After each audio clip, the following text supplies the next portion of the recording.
Hello everyone, कैसे हैं आप लोग। मैं Saurabh Dubey magnet brains Hindi medium पर आपका स्वागत करता हूं। उम्मीद करता हूं बिल्कुल बढ़िया होंगे और पाठ परिचय जो इसके पहले वाले सेशन में मैंने कराया था उसको बहुत अच्छे से समझे होंगे। उसमें कुछ बातें भी किया था मैं, बहुत इंपॉर्टेंट आपके लिए, उस पर भी आप ध्यान दिए होंगे।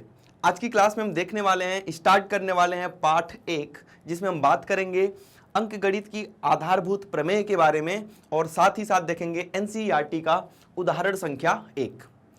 क्लास स्टार्ट करने के पहले मैं छोटी सी और एक जरूरी इंफॉर्मेशन आपको देना चाहता हूं। जैसा कि आपको पता है, मैग्नेट ब्रेन्स प्रोवाइड करता है हिंदी मीडियम स्टूडेंट्स के लिए छठी क्लास से लेकर 12वीं क्लास तक की सारी क्लासेज, और वहीं पर इंग्लिश मीडियम स्टूडेंट्स के लिए केजी क्लास से लेकर 12th क्लास तक की सारी क्लासेज यूट्यूब चैनल पर, हमारे मैग्नेट ब्रेन्स के ऐप पर और ऑफिशियल वेबसाइट पर, वो भी बिल्कुल फ्री ऑफ कॉस्ट। जैसा कि आपको पता है, मैग्नेट ब्रेन्स जाना जाता है फ्री क्वालिटी एजुकेशन के लिए। अगर आपको ई नोट्स या ई बुक्स भी ग्रैब करना है तो उसका लिंक डिस्क्रिप्शन बॉक्स में दिया गया है, आप वहां पर जाइए और ई नोट्स और ई बुक को अवेल कीजिए। तो आइए इसी शानदार सी बात के साथ स्टार्ट करते हैं आज का टॉपिक, अंकगणित की आधारभूत प्रमेय, जिसमें मैं आपको बता रहा हूँ कि किसी भी भाज्य संख्या को अभाज्य संख्या के गुणनखंडों के रूप में, अभाज्य संख्या के गुणनफल के रूप में कैसे निरूपित किया जाता है। तो ठीक है, बिना देर किए हुए आ जाते हैं अपने पहली स्लाइड पर, जहां पर हम बात करेंगे सबसे पहले अभाज्य संख्याओं के बारे में और भाज्य संख्याओं के बारे में। पहले भी आपने पढ़ रखा है अभाज्य संख्याओं के बारे में और भाज्य संख्याओं के बारे में, लेकिन हमेशा कुछ ना कुछ आपको नई जानकारी मिलती है। जैसे मैं अगर आपसे पूछूं कि संख्या 1 जो है वो भाज्य है या अभाज्य, जल्दी से कमेंट में बताइए। और पहले स्टार्ट करते हैं, अभाज्य संख्याएं क्या होती हैं। तो ऐसी सारी संख्याएं जो या तो 1 से विभाजित होती हैं, 1 से तो दुनिया में जितनी भी पूर्ण संख्याएं हैं वो सब की सब विभाजित होती हैं, मतलब 1 के पहाड़े में तो सारी संख्याएं आती हैं। तो अभाज्य संख्याएं ऐसी संख्याएं होती हैं जो या तो 1 से विभाजित होती हैं या तो खुद से विभाजित होती हैं। आइए थोड़ा सा आसान शब्दों में समझते हैं इसको कि अभाज्य संख्याएं क्या होती हैं। कहने का मतलब यह है कि ऐसी सारी संख्याएं अभाज्य संख्याएं हैं जो केवल और केवल अपने पहाड़े में आती हैं। पहाड़ा जानते हो, टेबल जानते हो, जैसे 3, क्या 3 एक अभाज्य संख्या है? अब 3 1 की टेबल में तो आएगा ही, 1 के पहाड़े में तो 3 आता है। अब 3 अपने पहाड़े में भी आएगा, 3 एक अन्य में 3। क्या और किसी पहाड़े में 3 आता है? नहीं। तो कहने का मतलब है ये या तो 1 के पहाड़े में आ रहा है या तो खुद के पहाड़े में आ रहा है और किसी के पहाड़े में नहीं आ रहा है। तो इसका मतलब कि 3 एक कैसी संख्या है? अभाज्य संख्या है, प्राइम नंबर है। ये कैसी संख्या है? अभाज्य संख्या। इसको इंग्लिश में क्या बोलते हैं हम? Prime number.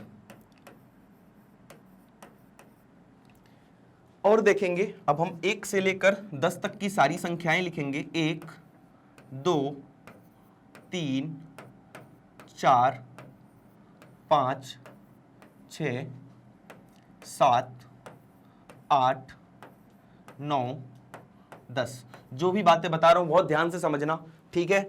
बहुत सारे बच्चों को लग रहा होगा कि ये तो मुझे आता है, ठीक है, अच्छी बात है, आता है, लेकिन मैंने पहले ही बताया कुछ ना कुछ आपको नया सीखने को मिलेगा। मैंने बताया कि ऐसी सारी संख्याएं जो या तो 1 या तो स्वयं को छोड़कर अन्य किसी संख्या से विभाजित नहीं होती हैं, मतलब या तो 1 से कट हो रही होंगी, 1 के पहाड़े में आ रही होंगी, या तो खुद के पहाड़े में आ रही होंगी। बात करते हैं संख्या 1 की, तो ये केवल और केवल अपने पहाड़े में आता है और किसी के पहाड़े में नहीं आता। संख्या 2, 1 के पहाड़े में तो सब आते हैं, उसको तो सोचना ही नहीं है। 2 केवल और केवल अपने पहाड़े में आता है। क्या किसी और की और के टेबल में और के पहाड़े में 2 आता है? क्या 4 के पहाड़े में 2 आएगा? नहीं। 4 एक अन्य में 4, 4 दूना 8 हो जाता है और आगे बढ़ता जाता है। 3 के पहाड़े में 1 में आएगा और 3 में आएगा। हम बात करते हैं 4, तो 4 आप देखेंगे 1 के पहाड़े में तो आ रहा है, 4 जो है 2 के पहाड़े में भी आ रहा है, 4 जो है 3 के पहाड़े में नहीं आता, 4 के पहाड़े में आ रहा है।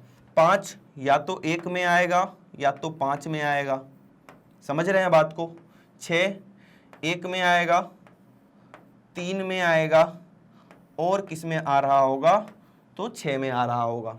7 या तो 1 में आएगा या तो अपने में आएगा, मतलब कि 7 में आएगा। 8 1 में भी आता है, 2 में भी आता है, 4 में भी आता है और 8 में भी आता है। 9 की बात करेंगे 1 में आएगा, 3 में आएगा, 9 में आएगा। 10 की बात करें 1 2 5 और 10 के पहाड़े में आएगा। क्या सारी बातें सही लिखी गई हैं? समझ में आ रही इतनी बातें?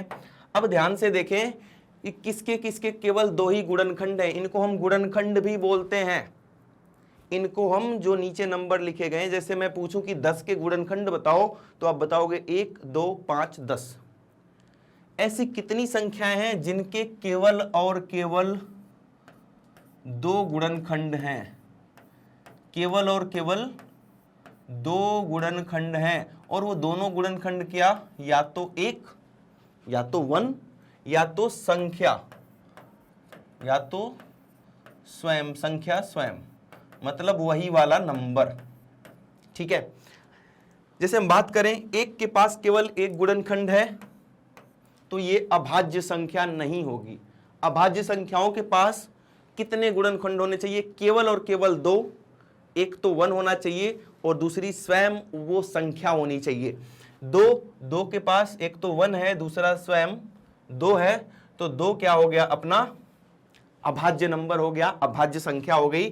3 के पास एक तो 1 है, एक 3 है, ये भी क्या हो गई? अभाज्य संख्या। 4 अभाज्य संख्या नहीं होगी, क्योंकि इसके पास 3 गुणनखंड आ गए। अगर इसके पास केवल 1 और केवल 4 होता तब तो ये अभाज्य संख्या होती, लेकिन एक एक्स्ट्रा गुणनखंड आ गया, अतिरिक्त गुणनखंड आ गया, 2 आ गया, है ना। 5 के पास 2 गुणनखंड है, ठीक है। 6 के पास 3 गुणनखंड है, बात नहीं बनेगी। 7 के पास 2 है, ठीक है। 8 के पास नहीं है, 9 के पास भी 2 नहीं है, 10 के पास भी 2 से ज्यादा है। ठीक है, तो 1 से लेकर 10 तक की सारी अभाज्य संख्याएं कौन कौन सी हो गई?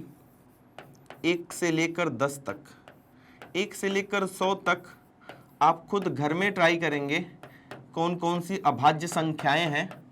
ठीक है, पहले सारी अभाज्य संख्याएं लिखेंगे, फिर उसको गिनेंगे कितनी है, फिर कमेंट में बताएंगे मुझे कि कितनी अभाज्य संख्याएं आप ढूंढ पाए हैं 1 से लेकर 100 तक। और ये कॉपी पेन पर लिख कर करना है, इंटरनेट पर चेक करके नहीं करना। ठीक है, अपने आप को धोखा नहीं देना है। आइए देखते हैं। तो पहली संख्या तो 2 हो गई, दूसरी संख्या 3 हो गई, फिर 5 हो गई, 7 हो गई। 2 3 5 7, 1 से लेकर 10 तक की टोटल कितनी अभाज्य संख्याएं हैं? 4। अब हम बात करेंगे भाज्य संख्याओं के बारे में, तो ध्यान से देखें भाज्य संख्याएं क्या हैं। हम बात करेंगे भाज्य संख्याओं के बारे में। भाज्य संख्याएं क्या हैं, तो इनको ध्यान से आप देखें एक बार। भाज्य संख्याओं की अगर बात करें तो जो भी संख्याएं अभाज्य नहीं है, जो भी संख्याएं अभाज्य नहीं हैं, वो क्या हो जाएंगी? भाज्य संख्याएं। कहने का मतलब कि ऐसी सारी संख्याएं, जैसे मैंने बताया कि अभाज्य संख्याओं के केवल और केवल कितने गुणनखंड होते हैं? 2। मतलब कि भाज्य संख्याओं के कितने गुणनखंड हो जाएंगे? 2 से ज्यादा, 2 से ज्यादा। तो यहां पे क्या लिखा है? ऐसी संख्याएं जो एक और स्वयं के अलावा दूसरी संख्याओं से भी विभाजित होती हैं। तो मतलब अगर हम इस लाइन को देखें तो सबसे छोटी और सबसे पहली भाज्य संख्या क्या हो जाएगी? 1 तो नहीं होगी, 1 तो नहीं होगा। क्यों स्टूडेंट्स? 1 इसलिए नहीं होगा क्योंकि मैंने बोला कि 2 से ज्यादा होने चाहिए गुणनखंड। क्या 1 के पास 2 से ज्यादा गुणनखंड है? नहीं, 1 के पास केवल 1 ही गुणनखंड है।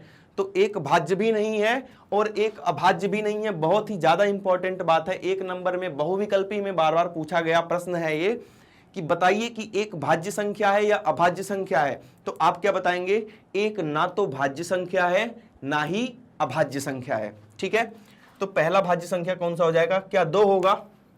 नहीं, 2 भी कैसी संख्या है? अभाज्य संख्या।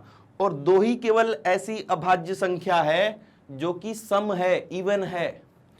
ये कैसी अभाज्य संख्या है? ये केवल और केवल एक सम अभाज्य संख्या है। बहुत ही इंपॉर्टेंट पॉइंट है ये भी। अगर आपसे एग्जाम में पूछ लिया गया कि सबसे छोटी अभाज्य संख्या कौन सी है, तभी भी आपका उत्तर क्या आना चाहिए? 2। या तो आपसे पूछ लिया गया सम अभाज्य संख्या कौन सी है, तो अगर हम बात करते हैं सम की, सम क्या होता है?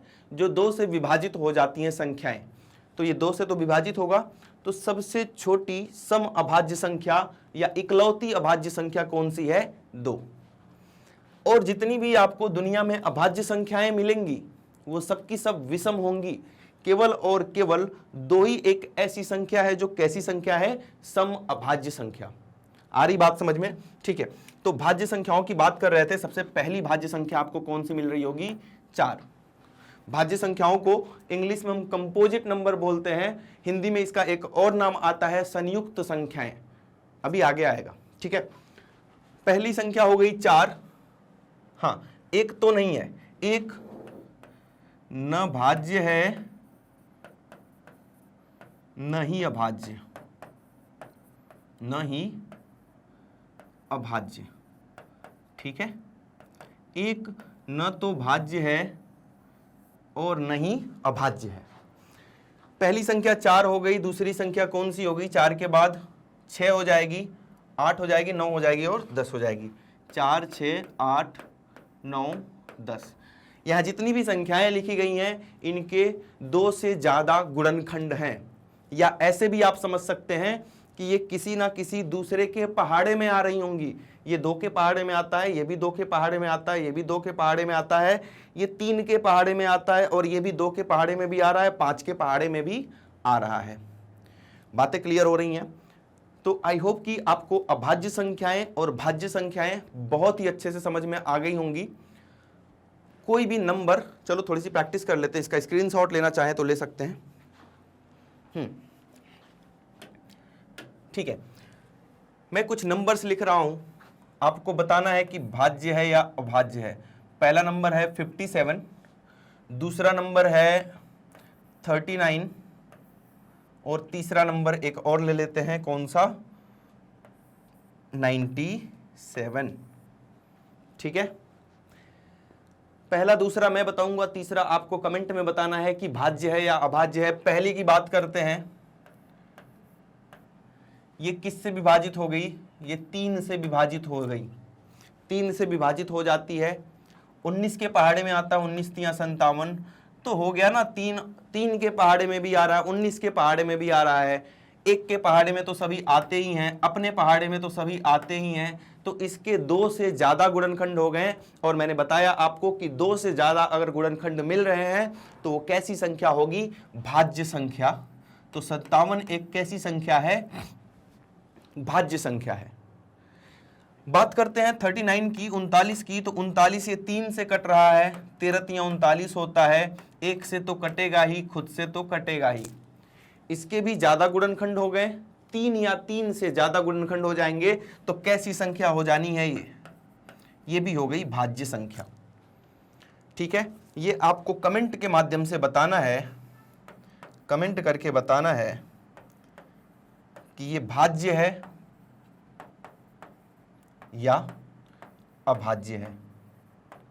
आइए बढ़ते हैं अगले टॉपिक की तरफ।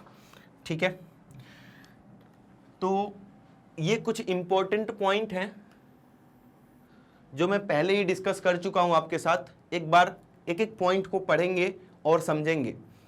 पहला पॉइंट है, संख्या एक न तो अभाज्य संख्या और न ही भाज्य संख्या है। ये जितने भी पॉइंट्स लिखे गए हैं बोर्ड एग्जाम में, हर एक पॉइंट से क्वेश्चन आ चुका है और आ भी सकता है, तो बहुत इंपॉर्टेंट पॉइंट्स हैं।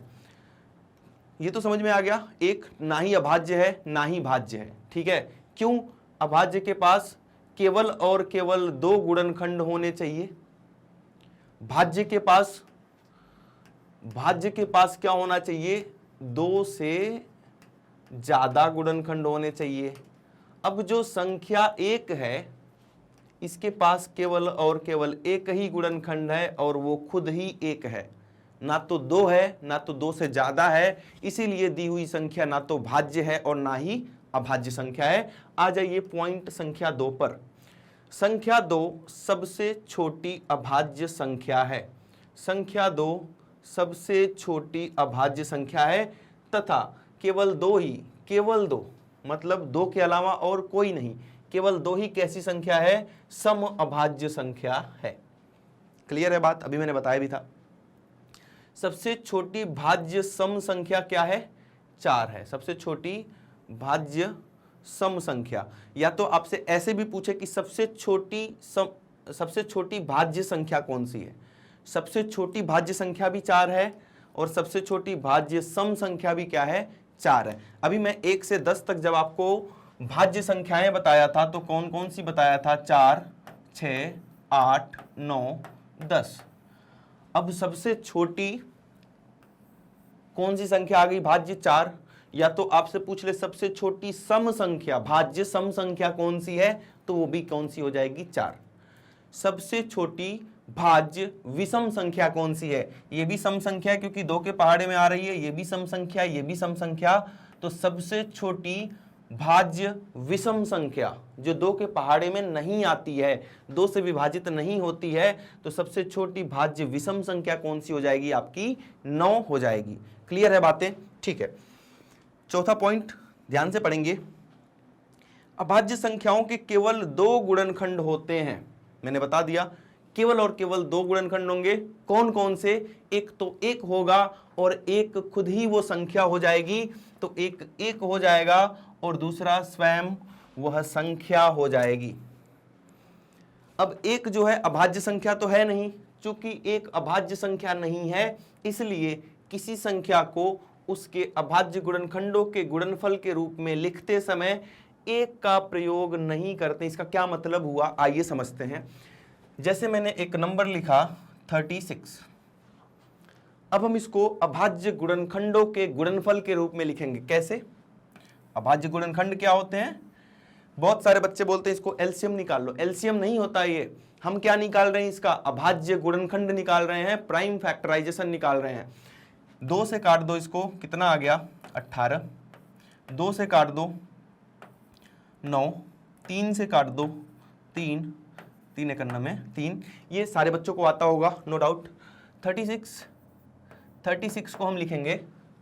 अब देखो 36 एक भाज्य संख्या है। अब भाज्य संख्या को हम अभाज्य संख्याओं के गुणनफल के रूप में लिखने वाले हैं। मतलब कि 2 गुणे 2 गुणे 3 गुणे 3, ये सारी की सारी अभाज्य संख्याएं हैं और उनके गुणनफल के रूप में लिख दिया। क्या यहां पर आपको कहीं ऐसा लिखा हुआ दिख रहा है? क्या 1 कहीं दिख रहा है? क्या 1 लिखने से गलत हो जाएगा? क्या 1 लिखने से इसका मान परिवर्तित हो जाएगा? नहीं। आइए देखते हैं। 2 दूना 4, 4 तिहाई 12, 12 तिहाई 36 और 36 में 1 का गुणा कर देंगे तो भी 36 आएगा। लेकिन बात मुद्दे वाली ये है कि इस 1 को लिखते ही नहीं है। क्यों नहीं लिखते हैं? क्योंकि इसका नाम है, यहाँ पे सारी संख्याएं जो लिख रहे हैं, जैसे 2 लिखा है, 2 लिखा है, 3 लिखा है, 3 लिखा है, ये सारी की सारी संख्याएं कैसी होनी चाहिए? अभाज्य संख्याएं होनी चाहिए। और 1 अगर हमने लिख दिया तो 1 तो अभाज्य संख्या नहीं है और यहां पर होनी क्या चाहिए? अभाज्य संख्या। तो यहां पे वही पॉइंट लिखा है कि चूंकि 1 अभाज्य संख्या नहीं है इसलिए किसी संख्या को उसके अभाज्य गुणनखंडों के गुणनफल के रूप में लिखते समय 1 का प्रयोग नहीं करेंगे। आई होप ये पॉइंट क्लियर होगा। नहीं क्लियर हो तो कमेंट के माध्यम से बताना, 2-4 बार 10 बार और बताया जाएगा आपको। ठीक है? तो इतनी कोई रॉकेट साइंस नहीं लग रही यहाँ पर, बहुत ही आसान सी चीजें हैं, आपको समझ में आ रही होंगी। तो आइए सीखते हैं कि गुणनखंड कैसे निकालते हैं। गुणनखंड निकालने से पहले मैं आपको बता देता हूं कि अंकगणित की आधारभूत प्रमेय क्या कहती है। इसके बारे में जब मैंने लास्ट सेशन लिया था आपका, जिसमें मैंने बताया था पाठ परिचय के बारे में, तो थोड़ी सी बात हमने इसके बारे में किया था। आइए देखते हैं वो बात क्या है, आज डिटेल में समझेंगे। प्रमेय संख्या 1.1 एनसीईआरटी में दी हुई है ये। इसमें बोला है कि अंकगणित की आधारभूत प्रमेय क्या है। प्रत्येक भाज्य संख्या को, जितनी भी दुनिया में भाज्य संख्याएं हैं, जैसे कि 36 हो गया, 44 हो गया, 72 हो गया, जितनी भी दुनिया की अभाज्य संख्याएं हैं उनको हम क्या कर सकते हैं? जितनी भी दुनिया की भाज्य संख्याएं हैं उनको हम अभाज्य संख्याओं के एक गुणनफल के रूप में व्यक्त कर सकते हैं। इनको हम अभाज्य संख्याओं के गुणनफल के रूप में व्यक्त कर सकते हैं। क्या कह रहा है ये प्रमेय संख्या 1? क्या कह रही है? अंकगणित की आधारभूत प्रमेय क्या कहती है कि दुनिया की जितनी भी भाज्य संख्याएं हैं, ये सारी की सारी भाज्य संख्याएं दिख रही हैं आपको, इन सभी भाज्य संख्याओं को अभाज्य संख्याओं के गुणनफल के रूप में व्यक्त कर सकते हैं, लिख सकते हैं। कैसे? जैसे 36 है, 36 एक भाज्य संख्या है। अब इसको आपको अभाज्य संख्याओं के गुणनफल के रूप में लिखना है। कैसे लिखोगे? तो जल्दी से लिख दो ऐसे करके।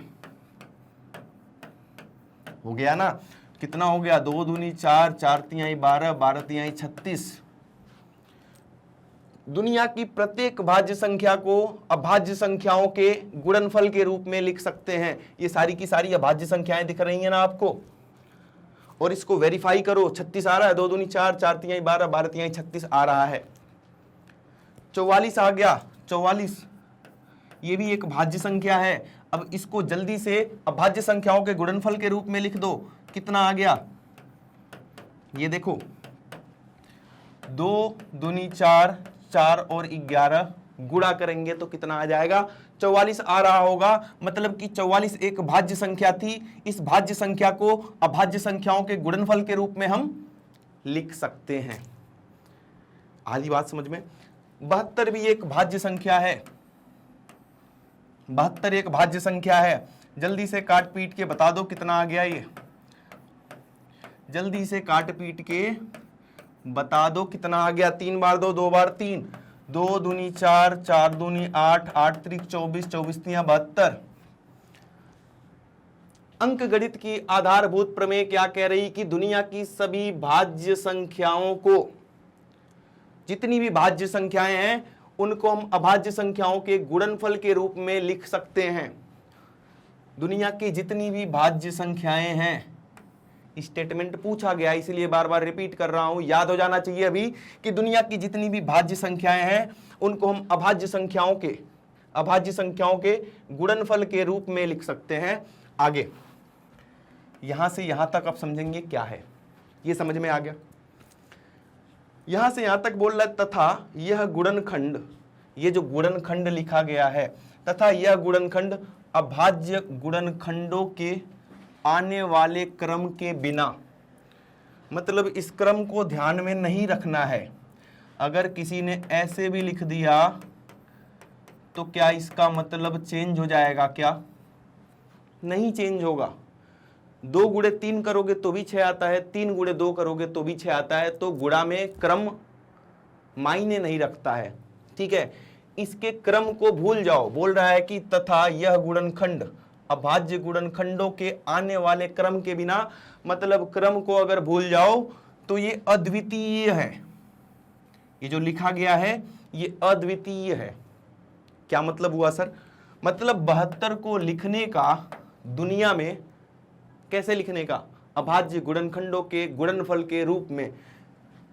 72 को अभाज्य गुणनखंड के गुणनफल के रूप में लिखने का दुनिया में मात्र और मात्र एक ही तरीका है जो यहां लिखा गया है, और वो क्या है? 2 गुणे 2 गुणे 2 गुणे 3 गुणे 3। होशियारी नहीं करनी है। बोलोगे कि सर इसका क्रम बदल दो, तो यहां लिखा गया है कि क्रमों को ध्यान में नहीं रखना है। बस इतनी सी बात है किसमें? अंकगणित की आधारभूत प्रमेय में, the fundamental theorem of arithmetic में। क्या बात है, एक बार बिना देखे समझेंगे, ठीक है। सबसे पहले बात की गई है कि जितनी भी दुनिया की भाज्य संख्याएं हैं, आप उनको अभाज्य संख्याओं के गुणनफल के रूप में व्यक्त कर सकते हैं। पहली बात। दूसरी बात क्या थी?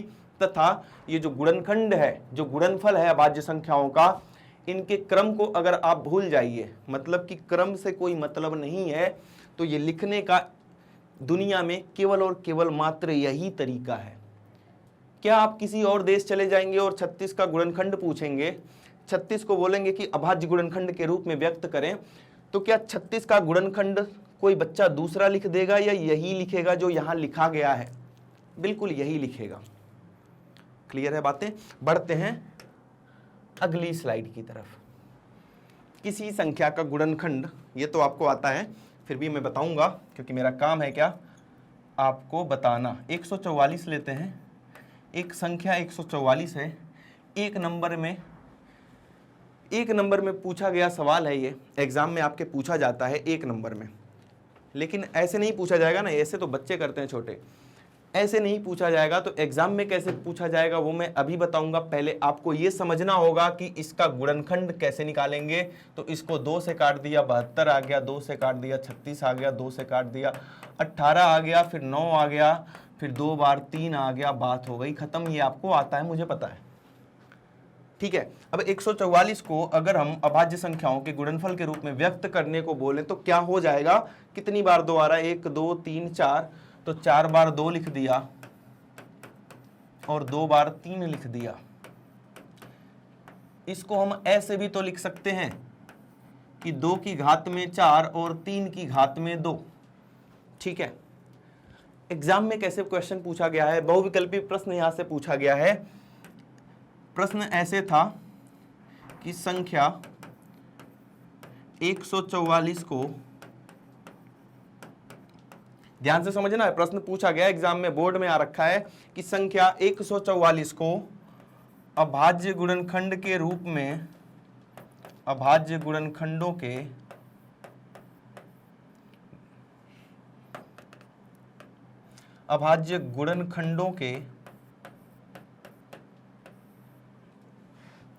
गुणनफल के रूप में, गुणनफल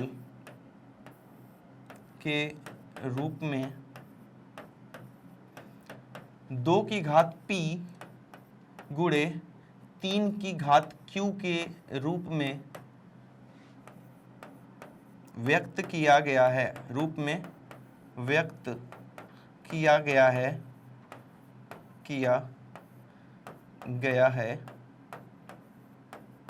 ठीक है। अब ये P और Q देखते ही बच्चा परेशान हो जाता है। परेशान नहीं होना है, कितना आसान है अभी मैं बता रहा हूं आपको। किया गया है P धन Q का मान होगा, P धन Q का मान होगा। अब आपके पास यहां पर 4 विकल्प दिए गएंगे। विकल्प A रहेगा आपका 4, विकल्प B रहेगा आपका 2, विकल्प C होगा कितना 6 और विकल्प D होगा 8। अब ये क्वेश्चन बहुत आसान है, आप भी देख सकते हैं कितना आसान है, लेकिन ये P और Q, P प्लस Q देख के ना दिमाग घूम जाता है बच्चों का और इसको छोड़ देते हैं। क्या बोल रहा है कि 144 को अभाज्य गुणनखंडों के गुणनफल के रूप में ये लिखा गया है। इन्होंने क्या लिखा है? इन्होंने लिखा है ये लिखा गया है 2 की घात में P और 3 की घात में Q। चलो हम भी जो हमारा आंसर आया है 144 को लिखने पर, इसी के बराबर में लिख देता हूं मैं 2 की घात में P और 3 की घात में क्या Q। अब आप P और Q को कंपेयर करें। P का मान कितना आ रहा है 4, तो P का मान हमारा आ रहा है 4, Q का मान कितना आ रहा है 2, तो Q का मान आ गया 2। हमसे क्या पूछा है? P धन Q का मान। बहुत आसान है, 4 धन 2 करेंगे, उत्तर आ जाएगा 6। इसका स्क्रीनशॉट लेंगे तो ठीक है, इसका स्क्रीनशॉट ले लिया होगा आपने और समझ में भी आ गया होगा। बढ़ते हैं अगली स्लाइड पर। तो अभी हम देखेंगे कि कब किसी संख्या के गुणनखंड अगर आपको दिए हैं, कब आखिरी डिजिट जो होता है, आखिरी अंक जो होता है 0 आ जाता है, कब आखिरी अंक 5 आ जाता है, कैसे किस प्रकार के क्वेश्चन आते हैं। बहुत इंपॉर्टेंट क्वेश्चन है, बोर्ड में आ रखा है। सबसे पहले मैं आपको क्वेश्चन दिखा देता हूं। इस प्रकार का क्वेश्चन, जैसा कि आपका NCERT का उदाहरण संख्या 1 है, बोल रहा है कि एक संख्या दी हुई है। संख्या क्या है? 4 की घात में n। इस पर आपको विचार करना है और बताना है कि क्या n का कोई भी ऐसा मान हो सकता है, मतलब n की जगह पर 1 भी लिख सकते हो, n की जगह पर 2 भी, या कुछ भी लिख सकते हो जो आपका मन करे। क्या n का कोई भी ऐसा मान हो सकता है जिसके लिए 4 की घात पर n अंक 0 पर समाप्त हो जाए? जैसे आपने कुछ भी लिख लिया n की जगह पे, जब इसको हम सॉल्व करेंगे 4 की घात में 1 4 होता है, 4 की घात में 2 16 होता है, 4 की घात में 10 कुछ ना कुछ हो रहा होगा। तो वही पूछ रहा है वो कि क्या n का कोई भी ऐसा मान है कि जो आखिरी डिजिट है वो 0 आ जाए, शून्य आ जाए। इस तरह के क्वेश्चंस समझेंगे पहले। आइए यहां समझते हैं, ध्यान से समझिए। किसी भी संख्या का मैं गुणनखंड लिख देता हूं, संख्या क्या है उससे कोई मतलब नहीं है, मैं गुणनखंड लिख देता हूं। ऐसे लिख दिया मैंने 2 गुणे 3 गुणे 3 गुणे 7, पहला हो गया। दूसरा 3 गुणे 3 गुणे 5 गुणे 5, तीसरा, ध्यान से समझना, बहुत जरूरी बात बता रहा हूं मैं। तीसरा हो गया 2 गुणे 2 गुणे 3 गुणे 5 गुणे 5। अब इन तीनों को समझेंगे कि मैं बताना क्या चाह रहा हूं। कब किसी भी संख्या के गुणनखंड के लास्ट अंक 0 हो जाएगा। जैसे यहां पे लिखा है संख्या क्या आएगी, क्या आएगी पता नहीं, हम पता भी कर सकते हैं। 2 3 6 6 3 18 18 7 126, ठीक है। अब 18 7 126 हुआ है जो,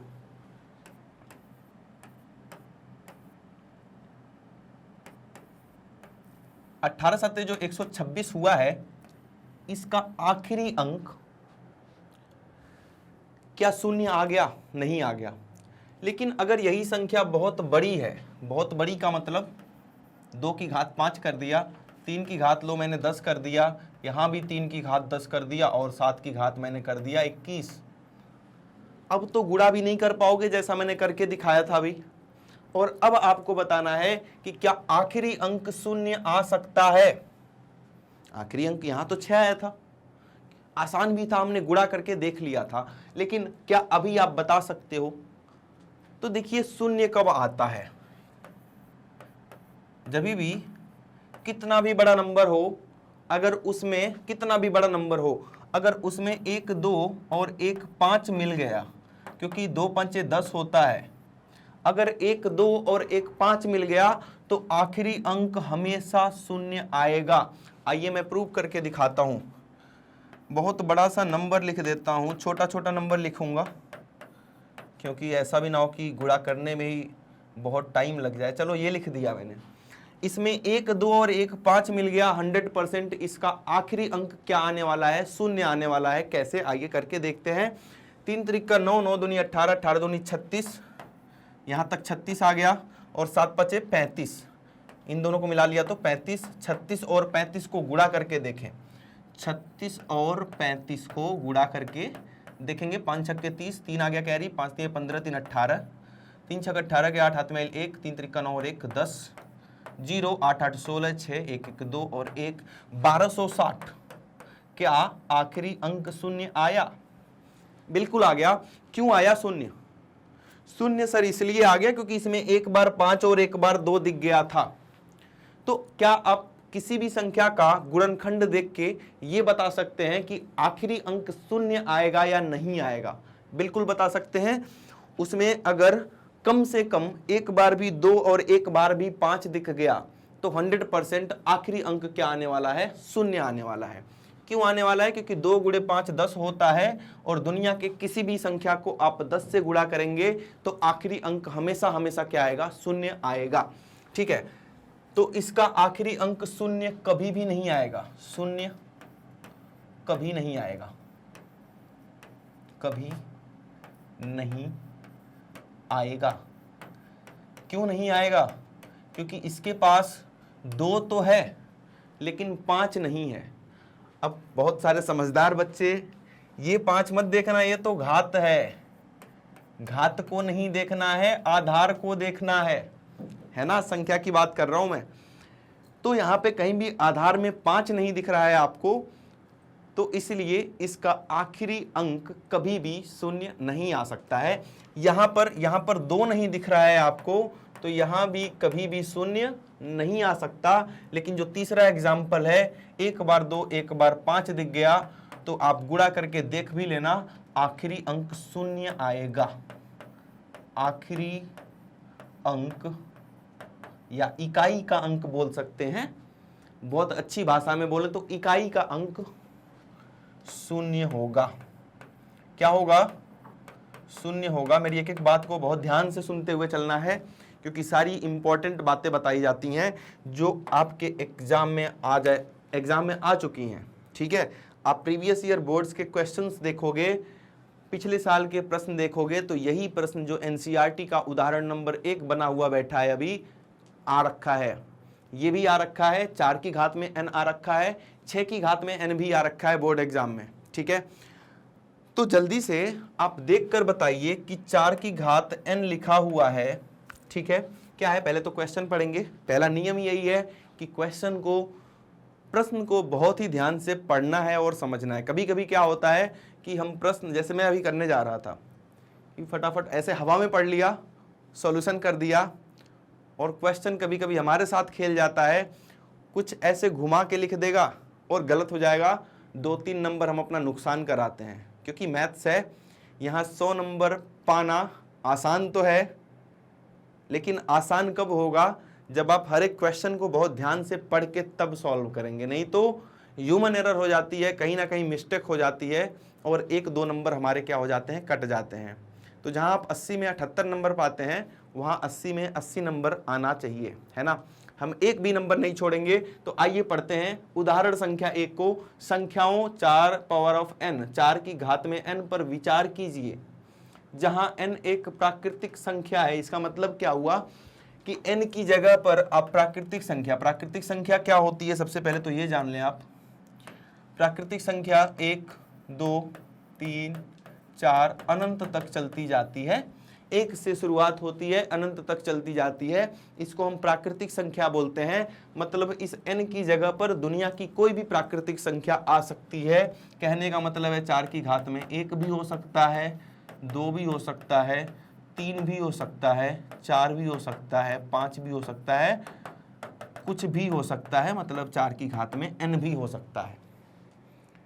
ऐसे सवाल नहीं करना एग्जाम में, ये तो मैं समझाने के लिए बता रहा हूं आपको कि n की जगह पर कुछ भी आ सकता है। अब कुछ भी आ सकता है तो ये करने का तो तरीका ही नहीं हुआ कि हम करके देखेंगे कि 4 की घात में 1 4 आ गया, आखिरी डिजिट 0 नहीं आया।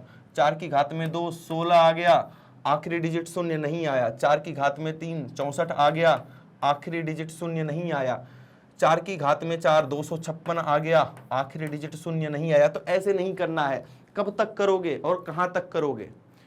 मैंने अभी मेथड बताया कि इसका जो भी बेस है इसका हम गुणनखंड करेंगे। यही होगा ना। 4 को क्या लिख सकते हैं? 2 गुणे 2। क्या इसमें 1 बार 2 और 1 बार 5 है? 1 बार 2 तो है, लेकिन 5 नहीं है, 5 की कमी है। मतलब कि n की वैल्यू आप कुछ भी रख लो, n का कोई भी मान रख लो, ये कभी भी शून्य पर समाप्त नहीं हो सकता है। कहने का मतलब क्या है कि ये शून्य पर समाप्त नहीं होगा। इसको लिखना पड़ेगा आपको, जैसा कि एग्जाम में पूरा एक्सप्लेन करके लिखना पड़ेगा। 4 की घात n बराबर 2 गुणे 2 पावर ऑफ n में गुणनखंडों में, जैसा कि इतना के गुणन में नहीं होगा, यहाँ पे के लिखना चाहिए हमें, के गुणनखंडों में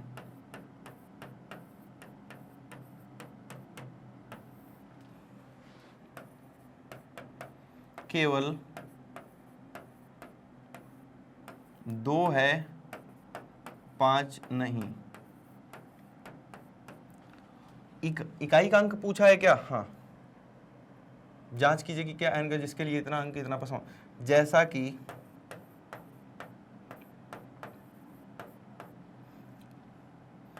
शून्य संख्या आने के लिए, इकाई का संख्या शून्य होने के लिए, शून्य होने के लिए गुणनखंड में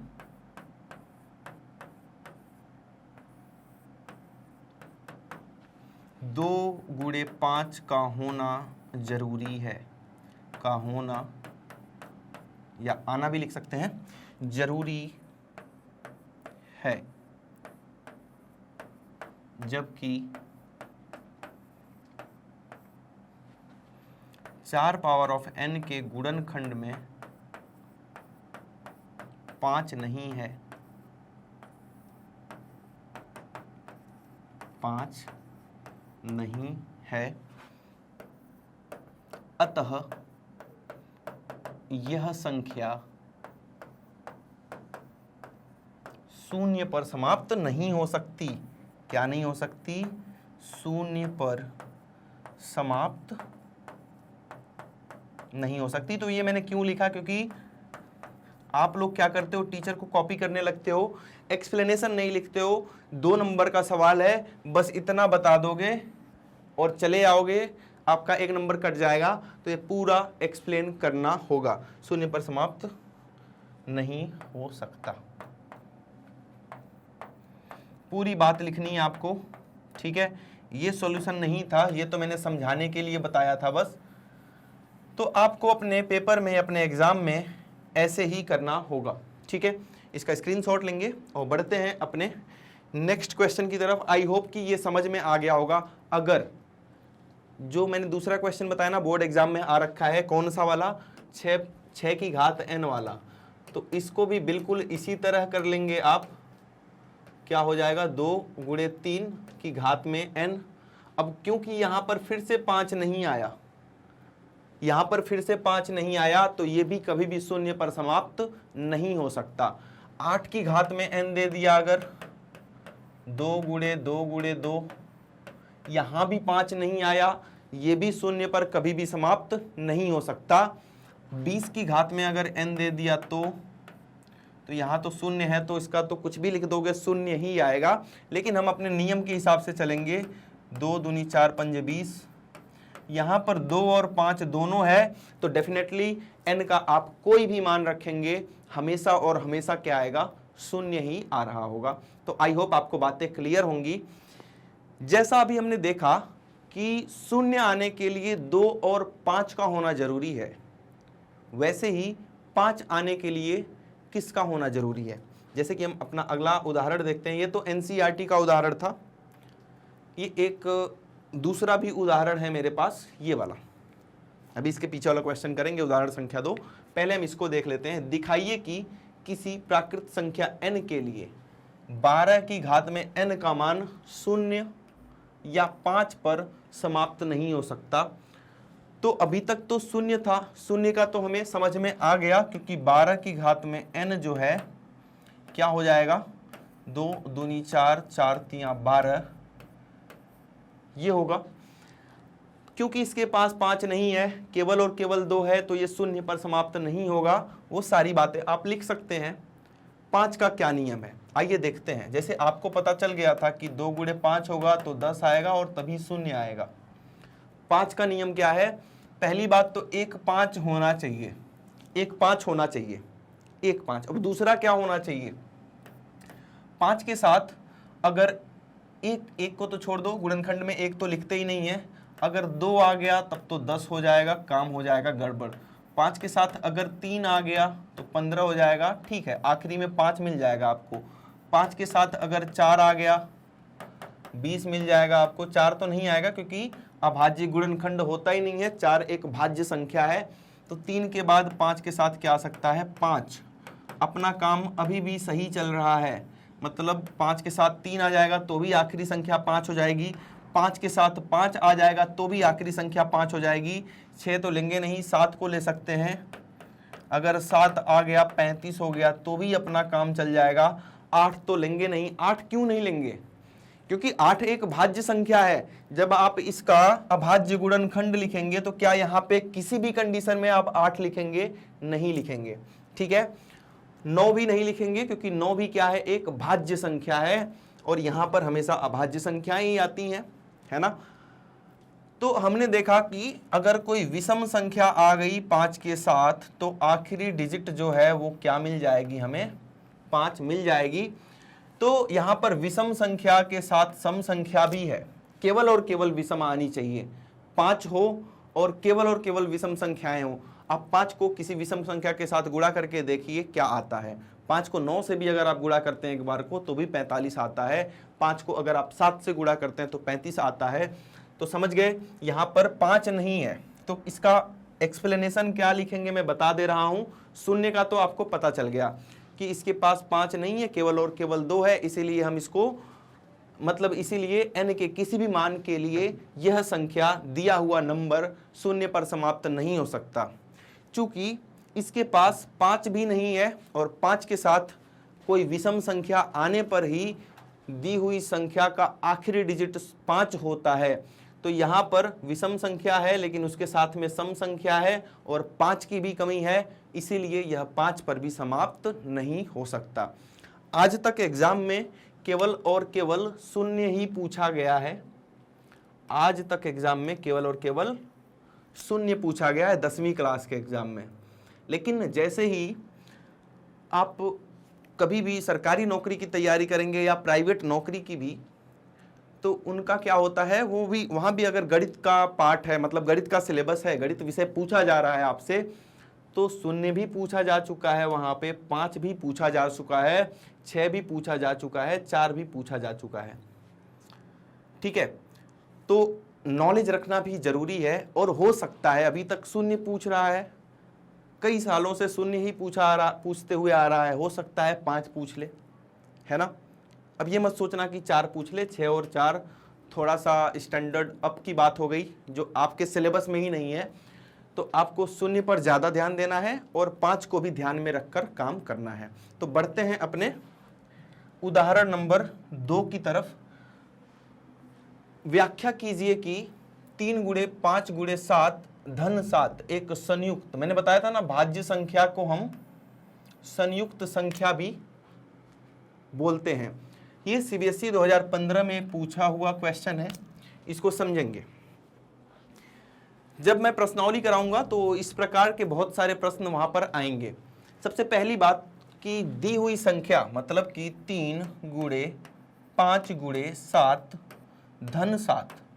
अब दी हुई संख्या को हमें क्या सिद्ध करना है कि यह एक भाज्य संख्या है। भाज्य संख्या क्या होती है? भाज्य संख्या वह होती है जिसके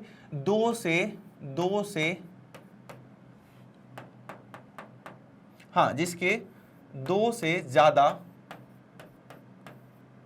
क्या हो? गुणनखंड हो। 2 से ज्यादा गुणनखंड हो या 2 से ज्यादा संख्याओं से विभाजित हो, गुणनखंड हो। आइए हमें यही प्रूव करना है कि ये जो संख्या दी हुई है इसके कितने गुणनखंड हैं? 2 से ज्यादा गुणनखंड हैं। कैसे करेंगे इसको? तो यहां पर 2 तरीका है। पहला तरीका हम इधर करेंगे।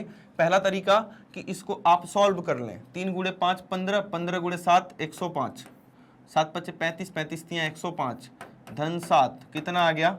112। अब 112 को आप चेक कर लें कि ये भाज्य संख्या है या नहीं है। 2 पंजे 10, 1 11, 2 छक्का 12, ये कितना हो गया? 2 दूनी 4, 2 अट्ठे 16, 14 दूनी 28, 2 सत्ते 14, 7 इक्यानवे में 7। तो हमने देखा कि हम 112 को 2 की घात में 4 और 7 लिख सकते हैं। मतलब कि, या ऐसे भी मत लिखो, इतना टाइम क्यों वेस्ट करोगे आप, ऐसे लिख लो 112। अब 112 जो है इसको मैं लिख सकता हूं अपने आप से फैक्टर करके लिख लो। जैसे एक बार 2 लिख लिया, एक बार इन तीनों को लिख लो, 2 दूनी 4 दूनी 8 लिख लिया और एक बार 7 लिख दो। इससे क्या सिद्ध होता है कि दी हुई संख्या 112 2 से भी विभाजित है, 8 से भी विभाजित है, 7 से भी विभाजित है, 1 से तो होगी ही होगी, 112 खुद से तो होगा ही होगा। मतलब मैंने यहीं पे 5 गिना दिया। 5 गुणनखंड कौन कौन से? 1 2 8 7 और 112। तो यहां पे लिख देंगे कि दी हुई संख्या 112 के 2 से ज्यादा गुणनखंड हैं।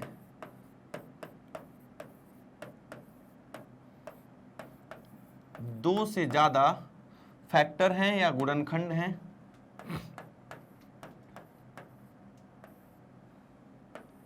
अतः यह एक कंपोजिट नंबर है, यह एक भाज्य संख्या है, यह एक संयुक्त संख्या है। आ रही बात समझ में? दूसरा तरीका क्या है? दूसरा तरीका हम दोबारा से देखेंगे, यही नंबर लिखेंगे यहां पर। क्या है? 3 गुणे 5 गुणे 7 धन 7। ये एक टर्म हो गया, ये दूसरा टर्म हो गया, ये एक पद हो गया, ये दूसरा पद हो गया। पद को कैसे डिसाइड करते हैं? धन के चिन्ह के इधर एक पद, जो चीजें गुणा होती हैं उनको हम एक पद लेके चलते हैं। इन दोनों पदों में क्या कॉमन आ रहा है? 7 कॉमन आ रहा है। 7 को आप बाहर निकाल लो। जब 7 को आपने बाहर निकाला, ये वाला 7 चला गया, यहाँ पे 3 गुणे 5 बच गया धन, ये वाला 7 पूरा का पूरा बाहर आ गया। जब भी पूरा का पूरा बाहर आएगा तो क्या बचेगा? 1 बचेगा। ये 7 लिखेंगे, 3 पच्चे 15 धन 1, तो ये आ गया 7 गुणे 15 धन 1 कितना होता है? 16। तो हमने देखा कि दी हुई संख्या के 2 से ज्यादा गुणनखंड है। अब आपको दिख रहा होगा कि नहीं सर, ये तो 7 और 16 2 ही गुणनखंड हैं, तो 2 तो हैं ही। तो दी हुई संख्या के 2 गुणनखंड तो ये हैं ही, साथ ही साथ एक भी एक गुणनखंड हो गया ना। एक भी तो गुणनखंड होगा, एक से भी तो विभाजित है। तो दी हुई संख्या 2 से ज्यादा संख्याओं से विभाजित है, अतः यह एक कैसी संख्या हो जाएगी? संयुक्त संख्या या भाज्य संख्या हो जाएगी। मेरी बात समझ गए आप? ऐसे ही आप लिख सकते हैं एक्सप्लेनेशन जैसे यहां पे लिखा गया है। आइए, तो ऐसा क्वेश्चन, अभी 2 क्वेश्चंस ऐसे और करेंगे। एनसीईआरटी प्रश्नावली 1.1 में दिया हुआ है, ठीक है। तो ये तो मैंने पहले ही बता दिया क्योंकि सीबीएसई में आया था, ये क्वेश्चन हमने ऑलरेडी कर दिया। तो आज की क्लास कैसी लगी आपको? कॉन्सेप्ट समझ में आए या नहीं आए, ये आप कमेंट के माध्यम से मुझे जरूर बताना, क्योंकि ये हमारी अभी पहली क्लास है। पहली क्लास इन द सेंस कि लास्ट सेशन में तो हमने पाठ परिचय किया था, तो समझाने के तौर पर ये पहली क्लास है।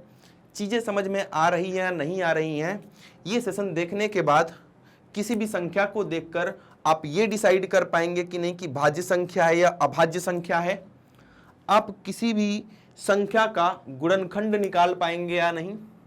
आपसे कोई पूछ लिया कि अंकगणित की आधारभूत प्रमेय क्या है, फंडामेंटल थ्योरम ऑफ अरिथमेटिक क्या है, क्या आप बता पाएंगे? अगर ये सारी चीजें आपको आ चुकी हैं तो इसका मतलब है आपको आज की क्लास बिल्कुल बढ़िया तरीके से समझ में आ चुकी है। और क्लास समझ में आ गई है तो वीडियो को लाइक करना, कमेंट करना और चैनल को सब्सक्राइब करना अगर आप नए स्टूडेंट हैं तो बिल्कुल ना भूलें, क्योंकि यही चीज़ें हमें मोटिवेट करती हैं। और जब आप अच्छे अच्छे कमेंट करते हैं, आप अच्छे ही कमेंट मत करो, अगर आपको समझ में कोई चीज़ नहीं आ रही तो वो भी बताओ, उस पर काम किया जाएगा। बाकी अगर समझ में आ रही है तो ज़रूर अच्छे कमेंट करोगे तो मुझे बहुत अच्छा लगता है। ऐसा लगता है कि जो मेहनत आपके लिए की जा रही है वाकई में वो सफल हो रही है।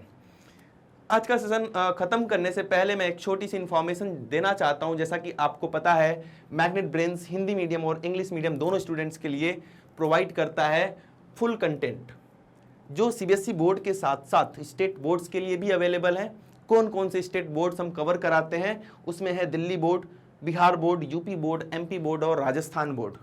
साथ ही साथ हम वैदिक मैथ्स क्रैश कोर्स और स्पोकन इंग्लिश भी प्रोवाइड कराते हैं। तो अगर आपको इसमें भी एनरोल करना है तो आप कर सकते हैं। आप हमें सोशल मीडिया नेटवर्क पर फॉलो कर सकते हैं। हम YouTube, Facebook, Insta, Twitter, Telegram और व्हाट्सएप पर अवेलेबल हैं, ठीक है। अगर आपको और अच्छी तैयारी और बेहतर तैयारी करनी है तो बिल्कुल आप ई नोट्स और ई बुक्स अवेल कर सकते हैं, ग्रैब कर सकते हैं, जिसका लिंक हमारे डिस्क्रिप्शन बॉक्स में दिया गया है। तो ये जानकारी थी। आज का सेशन कैसा लगा जरूर बताएं कमेंट करके। अपना ध्यान रखें, पढ़ाई करते रहें। थैंक यू सो मच, मिलते हैं अगली क्लास में।